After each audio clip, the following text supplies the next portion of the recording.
നമസ്കാരം. യശോദാനന്ദൻ ഗോവിന്ദയിലേക്ക് എല്ലാവർക്കും സ്വാഗതം. വീഡിയോയിലേക്ക് കടക്കുന്നതിന് മുമ്പ് നമ്മുടെ കുടുംബത്തിലെ ഓരോ മെമ്പേഴ്സിനോടും എനിക്കൊരു കാര്യം അറിയിക്കാനുണ്ട്. മധുരം സുഹൃതം എന്ന നമ്മുടെ ചാനൽ ഇനി യശോദാനന്ദൻ ഗോവിന്ദ എന്ന പേരിലായിരിക്കും അറിയപ്പെടുന്നത്. ചില സാങ്കേതിക തടസ്സങ്ങൾ കൊണ്ട് നമ്മുടെ ചാനലിൽ കുറച്ചധികം കാലങ്ങളായി എനിക്ക് വീഡിയോ ഒന്നും അപ്ലോഡ് ചെയ്യാൻ സാധിച്ചിട്ടില്ല. പൊന്നുഗുരുവായൂരപ്പൻ്റെയും നിങ്ങൾ ഓരോരുത്തരുടെയും സ്നേഹവും സപ്പോർട്ടും തുടർന്നും ഉണ്ടെങ്കിൽ എനിക്ക് തീർച്ചയായിട്ടും നമ്മുടെ ചാനൽ മുന്നോട്ട് കൊണ്ടുപോകാൻ സാധിക്കുമെന്ന ശുഭപ്രതീക്ഷയിലാണ്. തുടർന്നും നിങ്ങൾ ഓരോരുത്തരുടെയും സ്നേഹം സപ്പോർട്ടും പ്രതീക്ഷിച്ചുകൊണ്ട് ഞാൻ ആരംഭിക്കുകയാണ്. ഇത് വൈശാഖ മാസമാണ് അല്ലേ? പൊന്നു ഗുരുവായൂരപ്പന് പ്രിയപ്പെട്ട 3 മാസങ്ങളിൽ ഏറ്റവും പ്രിയപ്പെട്ട മാസമാണ് വൈശാഖ മാസം. മാധവ മാസം എന്നും പറയാറുണ്ട്, വൈശാഖി എന്നും പറയാറുണ്ട്. വൈശാഖി എന്ന വാക്കിന്റെ അർത്ഥം പുണ്യം നിറഞ്ഞതെന്നാണ്.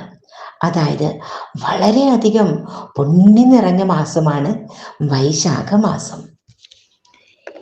ഈ പുണ്യമാസത്തിൽ ഭഗവാൻ ആ വൈകുണ്ഠാധിപതിയായ സത്യനാരായണമൂർത്തിയായ ഭഗവാൻ ശ്രീമൻ നാരായണൻ, അദ്ദേഹം ലക്ഷ്മി സമേതനായി സദാ ഭൂമിയിലുണ്ടാകുമെന്നാണ് വിശ്വാസം.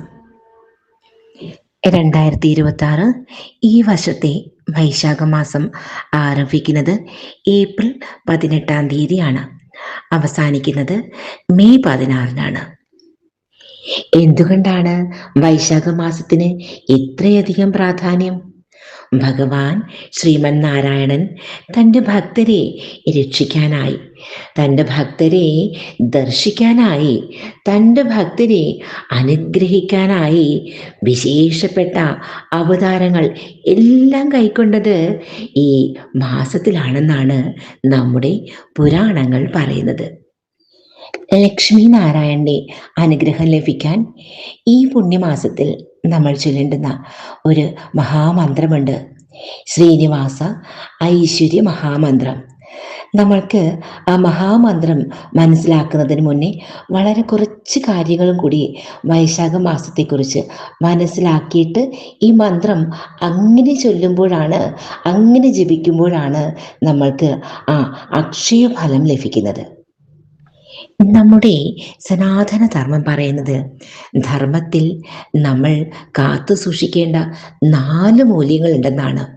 പ്രത്യേകിച്ച് ഈ വൈശാഖ മാസമാകുമ്പോൾ നമ്മുടെ പുണ്യപ്രവൃത്തികൾക്ക് അക്ഷയഫലമാണ് അല്ലേ?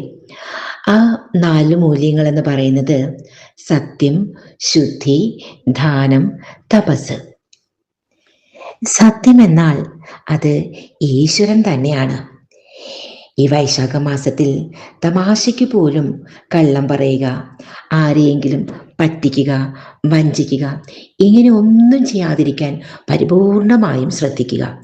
നമ്മുടെ വാക്കും പ്രവൃത്തിയും പരിപൂർണമായും സത്യസന്ധമായിരിക്കണം. ശുദ്ധി എന്ന് പറയുമ്പോൾ 2 വിധത്തിലെ ശുദ്ധിയുണ്ട്, ദേഹശുദ്ധിയും മനഃശുദ്ധിയും. അതായത് വൈശാഖ മാസത്തിലെ പ്രഭാത സ്നാനത്തിന് പ്രത്യേകതയുണ്ട്. സൂര്യോദയത്തിന് അരനാഴികയ്ക്ക് മുമ്പുള്ള സ്നാനത്തിലൂടെ, അത് കിണർ വെള്ളത്തിലോ മറ്റേത് സ്രോതസ്സിലൂടെ കിട്ടുന്ന ജലമാണെങ്കിൽ പോലും ഈ മാസത്തെ പ്രഭാത സ്നാനം അതിവിശേഷമാണ്, പുണ്യമാണ്, അതിലൂടെ ആരോഗ്യദായകവുമാണ്. ദേഹശുദ്ധിയേക്കാൾ വളരെ പ്രധാനമാണ് മനഃശുദ്ധി. എന്നാൽ മനഃശുദ്ധി ആർജിക്കുക എന്നുള്ളത് ഏറ്റവും പ്രയാസകരമാണ്. ഏറ്റവും ഭഗവാന്റെ കൃപ വേണ്ടതും അവിടെയാണ്. അഷ്ടഭൈരികൾ അഥവാ അഷ്ടരാഗങ്ങൾ മനസ്സിൽ നിന്ന് പോയാൽ മാത്രമേ നമ്മൾക്ക് മനഃശുദ്ധി കൈവരിക്കാൻ സാധിക്കുകയുള്ളൂ. അഷ്ടവൈരികളായ കാമ, ക്രോധ, മോഹ, ലോഭ, മതം, മാത്സര്യം, ഡംബ്, അസൂയം ഇവയിൽ നിന്നും പൂർണ്ണമായും മോചനം ലഭിച്ചാൽ മാത്രമേ നമുക്ക് മനഃശുദ്ധി കൈവരിക്കാൻ സാധിക്കുകയുള്ളൂ. എങ്കിൽ മാത്രമേ നമ്മൾക്ക് ഈശ്വരനെ കിട്ടുകയുള്ളൂ. നമ്മുടെ പ്രാർത്ഥനകളും വ്രതങ്ങളും എങ്കിൽ മാത്രമേ പൂർണ്ണമാവുകയുള്ളൂ.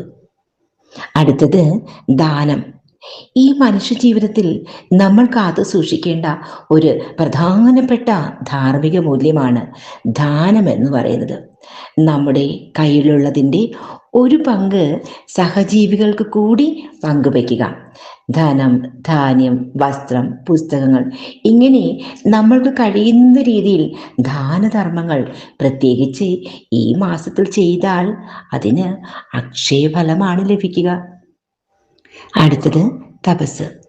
തപസ്സെന്ന് കേൾക്കുമ്പോൾ നമ്മൾ കരുതും കാട്ടിൽ പോയി തപസ് അനുഷ്ഠിക്കുന്നതിനെ പറ്റിയാകും. തപസ്സെന്നുകൊണ്ട് ഉദ്ദേശിക്കുന്നത് അതല്ല, മനോനിയന്ത്രണത്തോടൊപ്പം നമ്മുടെ വാക്കുകളും നിയന്ത്രിക്കുക. വളരെ നിയന്ത്രിതമായ രീതിയിലുള്ള ചര്യകളാണ് നമ്മൾ ഈ മാസം കാത്തു സൂക്ഷിക്കേണ്ടുന്നത്. ഭക്ഷണത്തിൽ നിയന്ത്രണങ്ങൾ ഏർപ്പെടുത്തുക, ശുദ്ധമായ ഭക്ഷണങ്ങൾ കഴിക്കാൻ ശ്രമിക്കുക. കൂടാതെ ഈ മാസത്തിൽ ഉറക്കത്തെ ഒന്ന് നിയന്ത്രിക്കുക. പകലുറക്കം പരമാവധി ഒഴിവാക്കുക. പുണ്യഗ്രന്ഥങ്ങൾ വായിക്കാനും പഠിക്കാനും ആഗ്രഹിക്കുന്നവർക്ക് അവരുടെ പഠനം ആരംഭിക്കാൻ ഏറ്റവും പറ്റിയ നല്ല ദിവസങ്ങളാണ് വൈശാഖ മാസത്തിൽ. ഈ ആചാരങ്ങളെക്കാൾ പ്രധാനപ്പെട്ട മറ്റൊന്നുണ്ട്. ഭഗവാന്റെ നാമം സദാ ജപിക്കുക. ജപം കൊണ്ട് അർത്ഥമാക്കുന്നത് ഭഗവാന്റെ സ്മരണയോടെ ജീവിക്കുക. ഇതാണ് ഏറ്റവും പ്രധാനം. ഒരു പക്ഷേ ഈ വ്രതം എടുക്കാൻ എല്ലാവർക്കും സാധിച്ചെന്ന് വരില്ല. ഭഗവാനെ സമർപ്പിച്ചുകൊണ്ട് നമ്മൾ നമ്മുടെ കർമ്മങ്ങൾ അനുഷ്ഠിക്കുക. സദാ ഭഗവത് ചിന്തയോടെ സ്വന്തം ഉത്തരവാദിത്വങ്ങൾ കർമ്മങ്ങളും നിറവേറ്റുക. അതിൻ്റെ പുണ്യവും പാപവും ഭഗവാൻ സമർപ്പിക്കുക. അങ്ങനെ ചെയ്യുമ്പോൾ വ്രതം അതിൻ്റെ പരിപൂർണതയോടെ പൂർത്തിയാക്കാൻ സാധിക്കും. ഭഗവാൻ ഭഗവത്ഗീതയിൽ പറയുന്നുണ്ട്, കർമ്മഫലത്തെക്കുറിച്ച് ചിന്ത നീ പാടേ ഉപേക്ഷിച്ചുകൊണ്ട് നീ കർമ്മം മാത്രം ചെയ്യുക. അതിൻ്റെ പുണ്യവും പാപവും ഫലവും എല്ലാം ഭഗവാന് വിട്ടുകൊടുക്കുക. ഈ നിഷ്ഠകളൊക്കെ പാലിച്ചുകൊണ്ട് വേണം വൈശാഖ മാസത്തിൽ വിഷ്ണു ആരാധന ചെയ്യാൻ. വൈശാഖ മാസത്തിൽ വിഷ്ണു ആരാധനയ്ക്ക് 100 ഇരട്ടി ഫലം ലഭിക്കുമെന്നാണ്, അക്ഷയ പുണ്യഫലം നൽകുമെന്നാണ്. ഈ സമയത്ത് ശ്രീനിവാസ മന്ത്രം ജപിക്കുന്നത് ഐശ്വര്യം സ്ഥിരമായി ലഭിക്കാൻ സഹായിക്കുന്നു.